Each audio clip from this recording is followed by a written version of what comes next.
messy handling, graphical pop-in issues, and useless police encounters. These are a few of the problems within the Test Drive Unlimited series, and if they were in any other franchise like a Need for Speed game, it would have ruined it. Interestingly enough though, that's not the case at all with Test Drive Unlimited 1 and 2. In fact, it's quite the opposite, with them becoming fondly remembered by gamers and car people alike. Which got me thinking, if the core of these games have some glaring flaws, why do we love them so much, and what makes them so special? Let's see if we can find those reasons as we take a look back at Test Drive Unlimited 1 and 2 on this episode of Retrospective.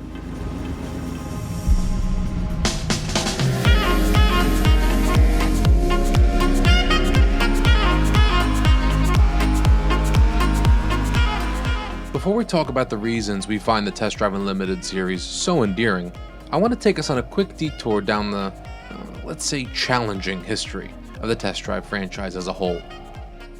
In 1987, Distinctive Software created the very first test drive game where you get to test drive 5 different supercars at the time, with the C4 Corvette, Lotus Turbo Esprit, Porsche 911 Turbo, and of course the 80s icons themselves in the Lamborghini Countach and the Ferrari Testarossa. This game was actually very well received, as it allowed people who were interested in cars to take a look at video games while also giving gamers a glimpse into the wonderful world of fast cars. From there, the series began to take off, but not without a few hiccups. After a breakup causing Distinctive Software to part ways with their publisher Accolade, eventually leading them to EA where they would go on to develop the Need for Speed series, the Test Drive franchise would begin to spiral out of control with all kinds of games ranging from off-road to Le Mans and even demolition derby games, all of which were not in the original spirit of the game. But after Infogrames acquired both the Atari brand and Eden Games, the developers of the V-Rally series, Test Drive was set for a full-on reboot with 2006's Test Drive Unlimited. Over 125 licensed cars ranging from classic muscle to multi-million-dollar dream rides, an incredibly accurate recreation of Oahu, Hawaii that has over 1,000 miles of drivable road, and a new generation of console hardware to take advantage of. Test Drive Unlimited was definitely able to capture the essence of that original 1987 launch and dial it well over 11. Unique car dealerships, multi-million-dollar houses, and a seemingly endless amount of islands to explore with friends made Test Drive Unlimited a cult classic on the Xbox 360 and PlayStation 3. The game was successful enough to a point where it warranted a sequel in Test Drive Unlimited 2, which built upon the strong foundation from its predecessor to give us a new island in Ibiza alongside Oahu, as well as an expansion on the multiplayer racing experience. Since Test Drive Unlimited 2 in 2011, the series has been dormant up until a surprise announcement in 2020 for an upcoming game titled Solar Crown, which will be taking place in a faithful recreation of Hong Kong. A demo for the game was released in June of 2024, which had mixed opinions about what the new developers, KT Racing, have been working on these last 4 years. I've yet to play the demo, as optimization is one of the largest issues with the game, meaning if a 4090 struggles to run it, my 1660 actually may blow up, so a lot of these opinions come from what I've been seeing online. The handling model of the game is a bit wonky and oversteery, and the environment does a better job of slowing you down than the brakes. Beyond the car physics being jank, KT Racing seemingly never played either one of the 2 previous games because it's lacking a large part of the Unlimited experience in no player-owned housing. I say that, but they actually may have played TDU2, as Solar Crown does share issues with the servers going down just like its predecessor. Unlike Unlimited 2, however, Solar Crown doesn't allow you to compete in any races, as it requires you to race against other online racers instead of filling the lobbies with CPU when the servers are unavailable. To be honest though, I don't think a lot of these issues matter in the long run, because both Unlimited 1 and 2 had a lot of these same issues during their lives. Test Drive Unlimited 1 has horrible draw distances with traffic and buildings popping in and out consistently. Also, I swear I feel like it's dropping frames on my 360 Slim, which sounds absolutely crazy. Unlimited 2 had the aforementioned server issues on launch, which isn't a problem now since those have been gone for a long time, but that also means that the additional casino DLC has been gone just as long too, which is a real shame because it was incredibly fun to visit when the game was alive. Despite all this, and honestly more, a lot of us still look back on these games fondly, especially up against Solar Crown. Now I think a lot of this boils down to 3 key components, which we'll explore a bit more in depth. When rebooting the Test Drive franchise in 2006, Eden Games was thinking big. So big, in fact, they didn't want you to drive around Oahu all by yourself. When you boot up the game, you introduce something that they call Massively Online Open Racing, dubbed M.O.O.R for short. Now all that sounds incredibly fancy, but in reality, it just boils down to all the content in Test Drive Unlimited being available both as multiplayer experiences, but also single-player experiences as well, to share with strangers and friends alike. Games like Forza Horizon and The Crew have made the concept of M.O.O.R commonplace now, but back in 2006, I was absolutely blown away with the fact that I can drive anywhere in this world with friends, and also complete any of these single-player experience tasks with them. I vividly remember several instances of cruising around together, visiting dealers, and specking out our next new cars together. And once one of us landed on a particular car, we'd complete a few events together to earn the needed money before returning to the dealer to purchase that car. Once you and your buddies have had enough racing, and have bought several cars during your session, the M.O.O.R concept also lets you and your friends head back to any of your properties to unwind and view the rest of your car collection together. It's something that sounds so silly on paper, but in practice, it really added to the rich people's playground vibe that Eden Games were aiming for with the Unlimited series. And they dialed that up even further in Unlimited 2's M.O.O.R Features with an entire casino DLC, which unfortunately no longer works. And they also let players run their own car clubs. When first starting out, your club can only have a maximum of 8 members, but as you and your crew win more races and earn more XP, you can reach a maximum of up to 32 players. As the club president, you also could buy up to 4 cars for other members to use. To go along with being a rich, successful car club president, you can also go gambling with your friends in Ibiza. Like I said, Eden Games really nailed the dream of pulling up to the casino with the boys to gamble your children's college fund. Seriously though, the addition of the casino was an absolute blast, because it also introduced some unique cars for you to buy in the then new Audi R8 Spider and Spyker C8.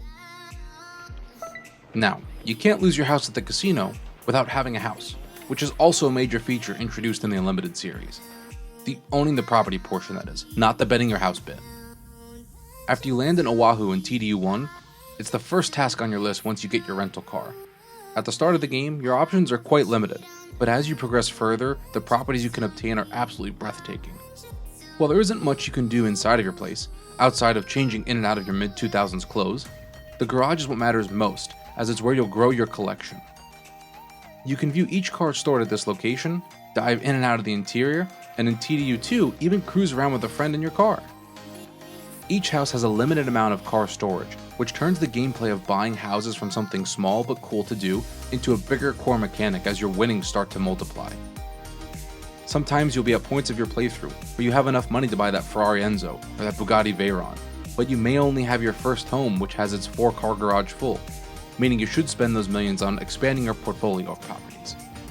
One of my favorite things to do later in the game when I've purchased more properties is to organize my garages around either specific brands of cars or themes.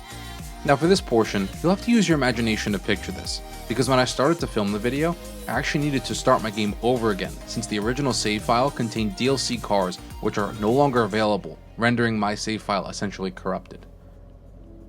If I had a mega mansion with a 10-car garage, you'd find my highest of high-end cars, like the Ferrari Enzo, my Maseratis, and my Lamborghinis. But at smaller houses, you'd find my curated collection of AC Cobras, which at the time I was trying to collect every color of, or my tuner cars like my 350Z Nismo Z-Tune and GTRs. The last aspect of the first 2 Unlimited games I wanted to share is, to me, the most significant and most beloved feature of the series: the experience of buying and driving these cars. See, some of the games like Need for Speed and Midnight Club give you dozens and dozens of options to customize each car with. Other games like Gran Turismo and Forza offer highly detailed car models with an elaborate system to fine-tune each car. Eden Games decided to split the difference with Unlimited to offer an unmatched experience when it comes to car ownership in the game. You experience this right off the bat in Unlimited 1, where after you purchase your first home, you're presented with numerous unique and specific car dealerships to buy your first of many cars. Each dealer either caters to a specific brand like Chevrolet or Alfa Romeo, or from a specific region or car like American Classics or British Motoring. Once you enter a dealer, you'll notice that it's strikingly similar to what you'd find or expect in real life. That attention to detail carries over when you approach each model and experience all the true-to-life options that you can select during the buying process. Now, choosing your car's exterior color isn't a new thing for racing video games. But having accurate representations of OEM specific colors with their specific pricing increases too definitely is new. It's something that's quite small, but really adds to the immersion of the game. And once you go deeper, you'll find that Eden went nuts, as you can also change interior colors and wheel options, all of which also match their true-to-life specifications. It's those little things that you can do in this game that are what really keep me coming back and always wanting me to buy more and more cars. On the surface level, it sounds incredibly shallow, but in practice, this encourages me to explore brands which I may not have thought of, like the Jaguar, because of how many stunning color and wheel combinations I have available to buy. Outside of the immersive car buying experience, both Unlimited 1 and 2 have quite the diverse lineup of models to choose from, with each now acting as a snapshot for what the car industry in their respective release years look like. With TDU originally releasing in 2006, the star supercars of this game are now modern classics in the Ferrari Enzo, Maserati MC12, Koenigsegg CCR, and so many more. On the other hand, TDU 2 has some insane hypercars from 2012, with the then revolutionary Bugatti Veyron in several flavors including Supersport, Ferrari 599XX, and the Pagani Zonda Cinque, to name a few. Equally as important are the concept cars present in each game, as they really show what the automotive industry was seeing as the future of cars at the time. TDU 2 is lacking a bit in this area, but the first game makes up for this with a wide range of concepts for brands attempting to reinvent themselves in 2006, like the Cadillac CN and 16, the Chrysler Firepower and Me412, alongside what the future of performance could be with the Volkswagen W12 and the Ford Shelby GR1. While the focus in TDU was on buying cars, there were still some options available for tuning your car's performance. Unlike a game like Need for Speed though, you need to discover the right performance shop for your car's specific region, which still grounds your experience in reality. Test Drive Unlimited 2 expanded on your tuning options, but I first want to mention an underrated and often overlooked feature of the first game. If you were a person in the real world buying a brand new Mustang GT back in 2006, you had options for performance parts outside of the FOMOCO catalog. Depending on your dealer, you could send that car to a company called Saleen, who, for a hefty fee, would work their magic and turn your run-of-the-mill 4.6-liter GT into a supercharged maniac that was more than the sum of its parts. In Unlimited, the same can be done, and it's absolutely incredible because it came as a surprise to most players since it's not really something outright mentioned during your normal gameplay. During my research for this video, I actually learned that there are other handful of cars that can get this treatment, like the Alfa Romeo GT I started my new playthrough with. When you head to Ibiza in TDU 2, the same unique tuning shops still exist, with a few new bonuses in adding stickers and changing the wheels of certain models to cars. Test Drive Unlimited Solar Crown has some incredibly big shoes to fill when looking back at what the first two games in the Unlimited series accomplished. Based on everything I've seen so far, I think the game has a solid foundation, but may have started to lose the essence of what made those originals so much fun. I can forgive the performance issues of the demo, because TDU never ran amazing in the past, but what I can't forgive are the seemingly small aspects that have been overlooked. Houses are a great example of this. Like I said before, it's something that on paper is an insignificant choice the player has to make, but in practice it can change up your playthrough significantly when you're expanding your car collection. And on the topic of car collecting, the dealership and car buying experience I praised from the old games really isn't here. Sure, you could still option your cars with OEM colors and interiors, but the dealers are all a generic modern design which feel a lot less special. Without these aspects, Solar Crown looks and plays like any other generic open world racing game that's come out since the release of Test Drive Unlimited 2, which is what I was hoping this game would avoid. The biggest blunder that Solar Crown is making though, is not providing players an offline mode to progress when the servers are down for maintenance. In the short term, this isn't a huge deal since companies do this all the time and they're usually very good at announcing upcoming downtime before it occurs. My worry is what will happen when Solar Crown is no longer the latest and greatest product KT has, and those servers inevitably go offline. The servers for both TDU 1 and 2 have been long gone, alongside Atari themselves.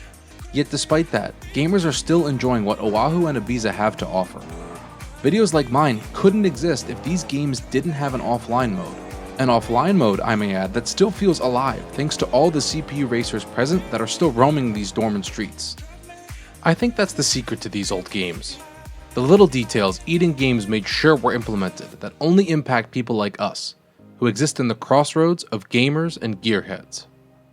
We're the people who seek a unique digital dealer experience, who appreciate optional manufacturer wheel choices and interior colors, and who want to drive and buy a wide range of makes and models. Test Drive Unlimited may be almost 20 years old, but even in the face of 8K graphics and hyper-realistic renders, we still choose it over the latest generic racing games today. Solar Crown is towing the line between being a test drive game and another generic open-world racer, and what KT chooses to prioritize after the launch will solidify which side of the line it falls on. It has the potential to help us relive the glory days of cruising on Oahu with friends and window shopping for new Porsches. So what do you all think? Did I cover the biggest things that make the Test Drive Unlimited series special, or did I miss anything? Let me know in the comments, and please share your memories of this game too.